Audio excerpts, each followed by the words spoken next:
బహుశా ఈరోజు నా గుండె కోత ఎవరు చూస్తారండి? ఎవరికి చెప్పుకోలేని నా కన్నీరు, ఎవరికి చెప్పుకోలేని నా బాధ, ఎవరికి చెప్పుకోలేని నా శోకం దిగమింగుతా ఉంటే జీర్ణించుకోలేని పరిస్థితి. ఆరోగ్యం క్షీణిస్తుంది, ఒక్క రాత్రి నిద్ర పట్టట్లేదు. నా గుండె కోత ఎవరు అర్థం చేసుకుంటారని ఈరోజు దిక్కులు పిక్కటి లేదంటూ ఏడుస్తున్నట్లయితే, ప్రియ సోదరి సోదరా, నీ వాక్యం ద్వారా దేవుడితో మాటలు ఆశపడుతున్నాడు. ఈ గాయం తట్టుకోలేకపోతున్నానండి, ఈ వేదనను తట్టుకోలేకపోతున్నానండి, చచ్చిపోవాలనిపిస్తుంది. ఒక్క నిమిషం ఆగు. నీ గుండె కోతను చూసిన, నీ గుండెను తయారు చేసిన ఆ దేవుడు, మనస్సున్న దేవుడు, నీ మనస్సు గురించి ఆలోచిస్తున్న దేవుని గురించి నాకు జ్ఞాపకం చేయాలని ఆశపడుతున్నా. దేవుడు పక్షపాతి కాదు.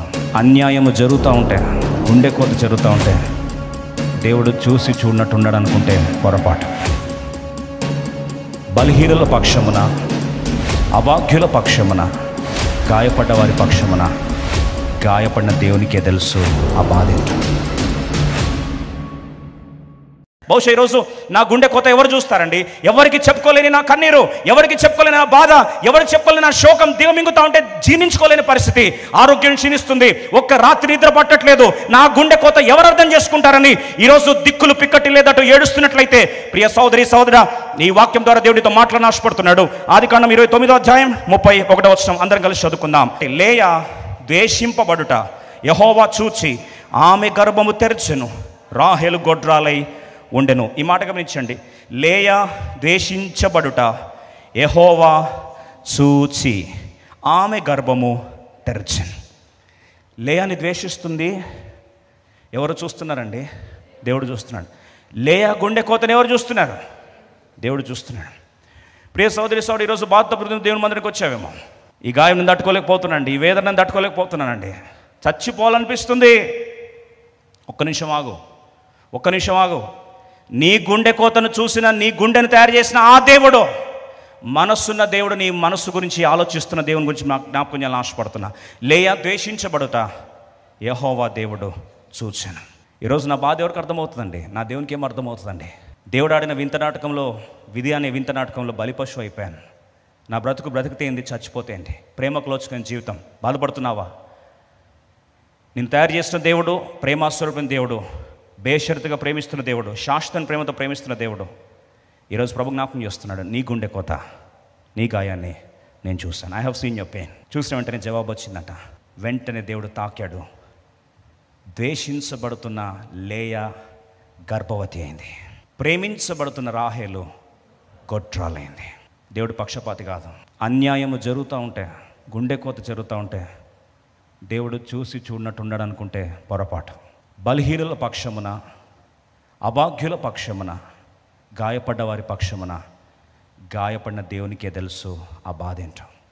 అందుకొరకు పాట రాయడానికి దేవుడు కృపనిచ్చాడు. మనసున్న వేదన ఉప్పెనై రేగన, గాయమును మానుపోమా గాయపడిన యేసయ్య.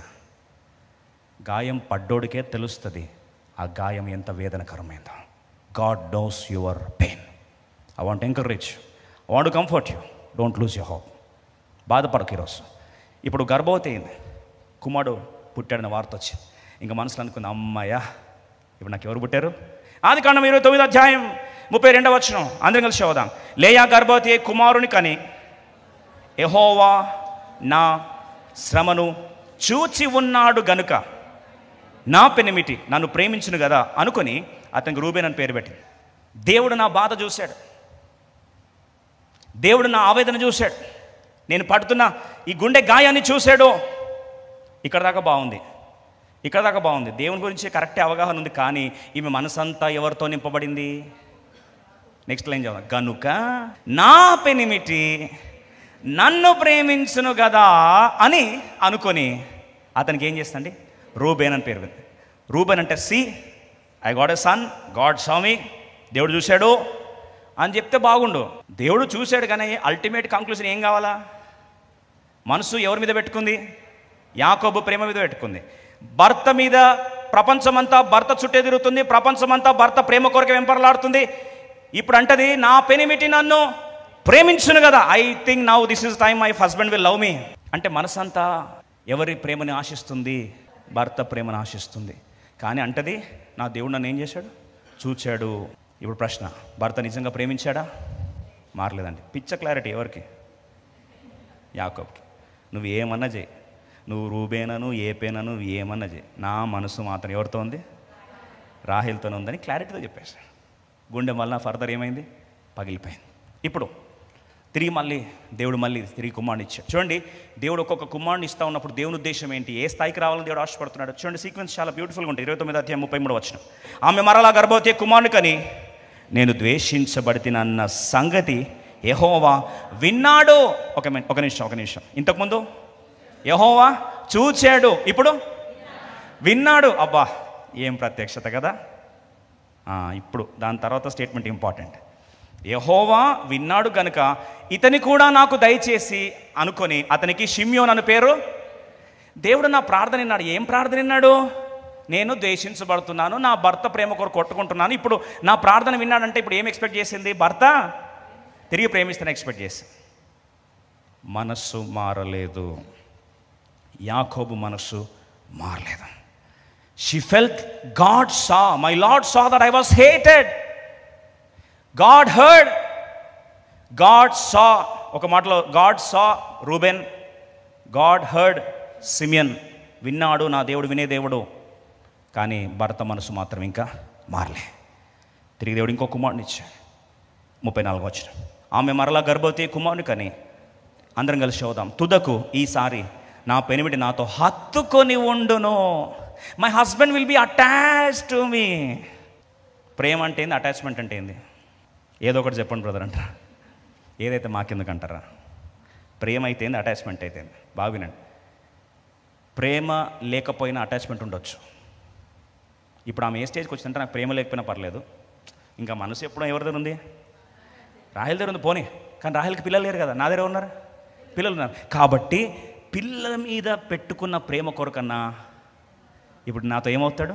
అటాచ్ అవుతాడు. కొన్నిసార్లు భార్య భర్తలు విడిపోదాం అనుకుంటారు, కానీ వెంటనే ఒక తలంపు వస్తుంది. ఇప్పుడు మరి ఈ కొడుకు పరిస్థితి ఏంటి, కూతురు పరిస్థితి ఏంటి? భర్తకేమో మనసు కొట్టుకుంటూ ఉంటుంది. ఎవరంటే? పిల్లలంటే. వాళ్ళని చూడడానికి కొరకని తగ్గించుకొని, సరే అమ్మ ఏదో ఒకటి నీ దేగుతాలే అంటాడు. కానీ యాక్చువల్గా ప్రేమ లేదు, కానీ ఏముంది? అటాచ్మెంట్ ఉంది. ఎవరి మీద అటాచ్మెంట్ ఉంది? పిల్లల మీద అటాచ్మెంట్. ఇప్పుడు ఏమనుకుంది, నాకు ప్రేమ లేకపోయినా పర్లేదు, అటాచ్మెంట్ ఉంటే చాలు. అటాచ్మెంట్ అంటే నేను లేకపోతే బతకలేడు, నా పిల్లలు లేకపోతే బతకలేడు, అదన్నీ ఉంటే చాలు అనుకుంది. He will be attached to me. Levi అంటే అటాచ్మెంట్. లేవి అంటే అటాచ్మెంట్. నెక్స్ట్ టైం ఇవన్నీ కోడ్ లాంగ్వేజ్ పెట్టుకోండి. సిమియన్ అంటే, రూబేన్ అంటే చూచాడు, నా దేవుడు చూచాడు. సిమియన్ అంటే నా దేవుడు విన్నాడు. లేవి అంటే అటాచ్మెంట్. ఇప్పుడు అనుకుంది దేవుడు అటాచ్ చేసి ఇక హత్తుకుంటాడు, ఇప్పుడు నా భర్త నన్ను హత్తుకుంటాడని అనుకుంటే విషాదం ఏంటంటే ఆ భర్త మనసు ఇంకా మారలే. కనీసం అటాచ్మెంట్ కూడా లేదు. లేయా అన్న, లేయా కొడుకు లేవి అన్న అటాచ్మెంట్ కూడా లేదు. ఎవరికండి? యాకోబుకి. ప్రియ సోదరి సోదరా, ఈరోజు లేయా వలే ఒక వ్యక్తిని నువ్వు ప్రపంచం చేసుకున్నావా? Do you make your happiness around a person, a husband or a wife or a mother or a father? వాళ్ళలోనే నీ సంతోషం వెతుకున్నావు, వాళ్ళలోనే నీ ఆనందం వెతుకున్నావు, వాళ్ళ ప్రేమలోనే నీ ప్రపంచాన్ని వెతుకున్నావు. ఆ ప్రేమ కొరకే కొట్టుకుంటున్నావా? ఈరోజు ప్రభు నీతో మాట్లాడుతున్నాడు. I don't know to whom I'm speaking. ఎవరితో మాట్లాడుతున్నాడో దేవుడు తెలియదు. ఆ ప్రేమ వచ్చేదాకా ఆశతో బతుకుతా అని చెప్పి, అలాగే ఈ యొక్క లేయ తన జీవితం అంతా కూడా దేవుడు ఇప్పుడన్నా మారుస్తాడేమో అని అనుకుంటా ఉంది. Let me tell you this, you may love a person but don't make your heart revolve around that. అప్పుడు ప్రతి చిన్నదికి ఏమనిపిస్తుంది తెలుసా? పెద్దగా అనిపిస్తుంది. ఒకరినే ప్రపంచం చేసుకున్నావు, లేస్తే వాళ్ళే, కూర్చుంటే వారే, ఆలోచిస్తే వారే, ప్రతిసారి వాళ్ళ క్షేమం, వాళ్ళ మేలు కొరకు అన్ని వదులుకున్నావు. నీ జీవితం వదులుకున్నావు, నీ కెరీర్ వదులుకున్నావు, నీ వివాహం వదులుకున్నావు, చివరికి నీ ఉద్యోగం వదులుకున్నావు, నీ ఆస్తి వదులుకున్నావు, నీ సంతోషాలు వదులుకున్నావు, నీ కుటుంబాన్ని వదులుకున్నావు, మనసు అంతా కూడా వాళ్ళతో నింపుకున్నావు. అమాంతం నీకేమైపోతుంది? ఎక్స్పెక్టేషన్స్ పెరిగిపోతాయి. పెరిగిపోయినప్పుడు ఆ అంచనాలకు కొద్దిగా అన్న వారు రీచ్ కాకపోతే గుండె ఏమవుతుంది? ముక్క చెక్కలైపోతుంది. అదే జరిగింది ఎవరికండి? లేయాకి. ఈరోజు ఎవరు గుండె బద్దలై ఏడుస్తూ దేవుని మందిరానికి వచ్చారు? ఈ వాక్యం నీ కొరకే, లైవ్లో వీక్షిస్తున్నావు, నీ కొరకే. ఆ గాయం తట్టుకోలేకపోయింది. ఇంకా ఈ మూడోసారి అండి ముచ్చటగా మనసు ముక్కలు అయిపోయాయి. No attachment, no change, no love. Whole world was revolving around that person and that person is hating her. ముఖం ముందు ద్వేషిస్తున్నాడు.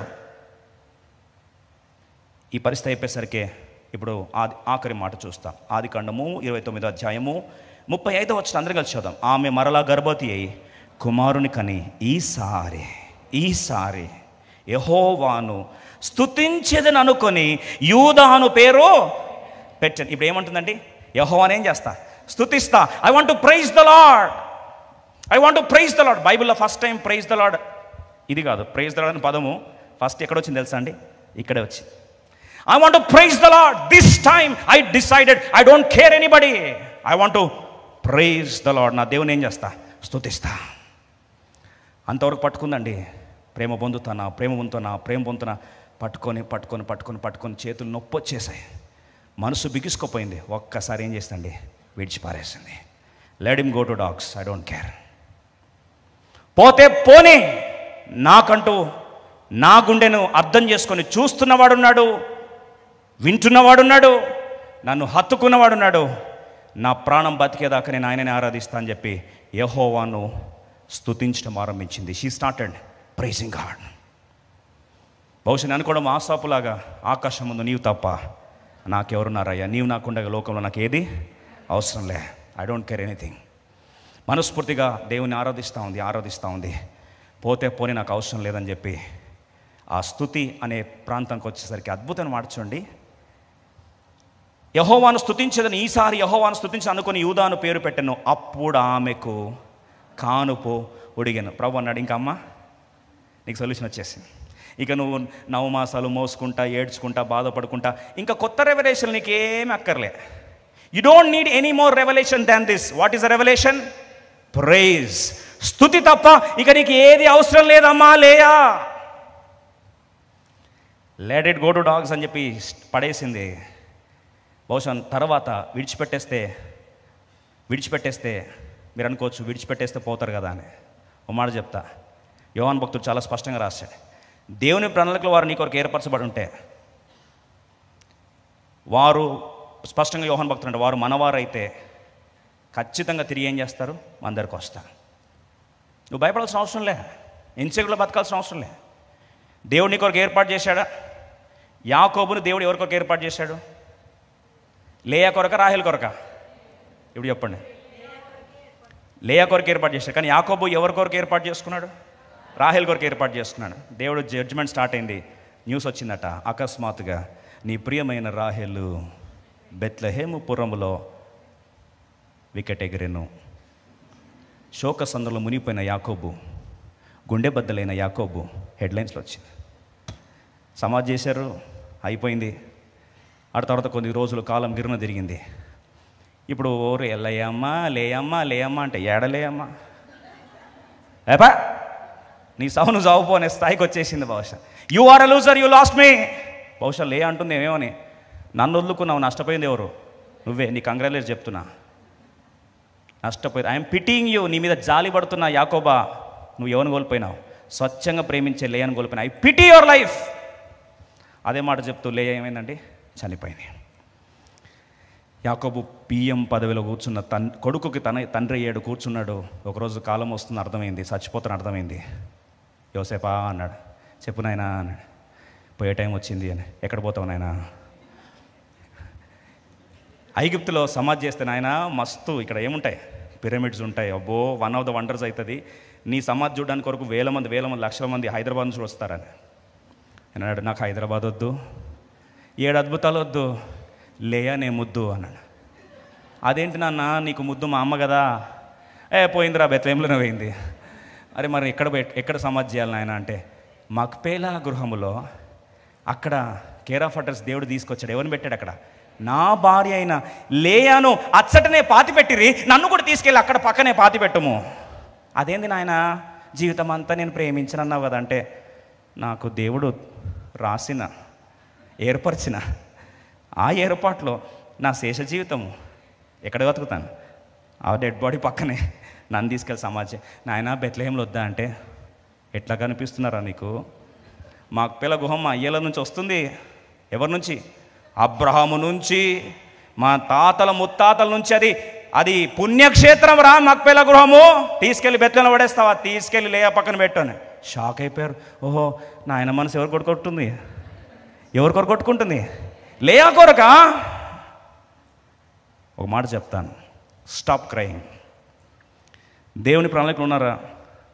Just let them go, they will come back to you. లేరా రాహేల్ పరిస్థితి అవుతుంది, అడ్డగోలుగా మధ్యలో చెప్పరేంటి, బెత్లెహేము నడి వీధిలో బంధము కట్ అయింది, అటు ఇటు కాకుండా అయింది. ఇప్పుడు మనసులో అంటుంది, నాకేం కంప్లైంట్స్ వద్దు, నాకేం బాధలు వద్దు, నా కొడుకు ఏం పేరు పెట్టాను, యూదా అని పెట్టాను. చూడండి, ఇప్పుడు తాళం, స్తుతి తాళం పెట్టింది. బాగా వినండి, స్తుతి కీస్ పెట్టిన వెంటనే బాగా వినండి, కీస్ పెడితే డోర్ ఏమి ఓపెన్ అయింది? బాగా వినండి, స్తుతి కీస్ పెట్టింది, డోర్ ఏమి ఓపెన్ అయింది తెలుసా? కృపా ద్వారం ఓపెన్ అయింది. ఏం ద్వారము? కృపా సత్య సంపూర్ణుడు ఎవరండి? యేసుప్రభువారు. ఫుల్ ఆఫ్ గ్రేస్ ఎవరు? యేసుప్రభువారు. కృపకు ఇప్పుడు ఎప్పుడైతే స్తుతిని తాళపు చెవిగా పెట్టిందో, ఇప్పుడు ఆ యూదా గోత్రపు కొదమ సింహముగా ఎవరు వచ్చారు? యేసు క్రీస్తు ప్రభువారు వచ్చారు. స్తుతి గోత్రపు రాజు యేసు క్రీస్తు ప్రభువారు, కృపా సత్య సంపూర్ణుడు, కృపా పరిపూర్ణుడు. ఎప్పుడైతే లోకానికి పరిచయం చేయబడ్డాడో, ఒక మాట చెప్తాను, ఆమె స్తుతి ఆమె స్థితినే కాదు, ప్రపంచ స్థితిని ఏం చేసింది? మార్చేసింది. That powerful is praise. ఆమె స్తుతి కృపా ద్వారాలను తెచ్చింది. ఇది సరిపోతున్నట్లు ఏం యుద్ధం జరిగినా సరే, అసలు యుద్ధం జరిగితే ఫస్ట్ ఎవరిని పంపాలి ప్రభా అని ప్రేయర్ చేసే అలవాటు ఇశ్రాయేల్ ప్రజలకు ఉంది. అయితే యెహోషువ చనిపోయాడు. యెహోషువ చనిపోయేసరికి ఇప్పుడు కనానీయులు యుద్ధం చేయడం ఆరంభించారు. వీళ్ళ మహారాజు చనిపోయాడు, వీళ్ళ పవర్ఫుల్ లీడర్ చనిపోయాడు. ఇక విరుచుకుపడదామని చెప్పి ఎప్పుడైతే యుద్ధం చేద్దామని కనానీయులు సిద్ధపడ్డారో, న్యాయాధిపతులు Judges chapter 1 verse 1, న్యాయాధిపతులు 1:1 వెంటనే వారు ప్లాన్ చేస్తున్నారు, ప్రభా ఇప్పుడు యుద్ధం స్టార్ట్ అయింది, యెహోషువ మా నాయకుడు చచ్చిపోయాడు, ఇప్పుడు వాళ్ళు కనానీయులు మా మీద పడుతున్నారు ప్రభా, ఎవరు ముందెళ్తే మంచిది, ఎవరిని పంపమంటావు ప్రభా, ఎవరిని పంపమంటావు ప్రభు అంటే లాజిక్ ప్రకారం రూబెన్ వెళ్ళాలి, లేకపోతే రెండవది సిమ్యోన్ వెళ్ళాలి, లేకపోతే మూడోది లేవి వెళ్ళాలి. ఇప్పుడు రూట్లో వచ్చింది. ప్రభు అన్నారు, ఫస్ట్ పంపించాల్సిన ఆయుధం ఒకే ఒకటి. అందరం కలిసి చదువుదాం. న్యాయాధిపతులు 1:1-2 యెహోషువ మృతి నొంది తర్వాత ఇశ్రాయేలీయులకు కనానీయులతో యుద్ధము చేయుటకు తమలో ఎవరు ముందుగా వారి మీదికి పోవలసినదని యెహోవా తెలియజేయనట్లు ప్రార్థన. అందరూ కలిసి ప్రార్థన చేస్తున్నారు, ప్రభా whom shall we send, who would be the first pioneer to fight a battle for us? మా పక్షం యుద్ధం చేసి గెలుపుని తీసుకొచ్చే యుద్ధ శూరుడు ఎవరు, మా నాయకుడు ఎవరు, మా రాజు ఎవరు, మేము ఎవరిని నమ్ముకొని పంపించాలి? ప్రభు అన్నాడు 2వ యెహోవా ఆ దేశమును యూదా వంశస్థులకిచ్చి ఉన్నాను, వారు పోవాలని సెలవిచ్చింది. Let the tribe of Judah go head. యూదా వెళ్ళాలా? యూదా వెళ్ళాలంటే యూదా పక్కన యూదా అర్థం ఏంటి? గట్టి చెప్పండి. స్తుతి. ఎవరు ముందు పంపించాలి యుద్ధం గెలవడానికంటే? ఎవరిని పంపించాలి? స్తుతిని పంపించాలి. యూదా అనకండి, ఇంకా నెక్స్ట్ స్తుతిని పంపించాలి. ప్రభా కనానీయులు గెలవడానికి ఎవరిని పంపించాలి ముందు? సవాలు మా ముందున్న ఈ సవాలు ఎదుర్కోవడానికి ఎవరిని ముందు పంపాలి? ప్రభా ఆర్థిక ఇబ్బందులు ఉన్నాయి, ఎలా ఎదుర్కోవాలి?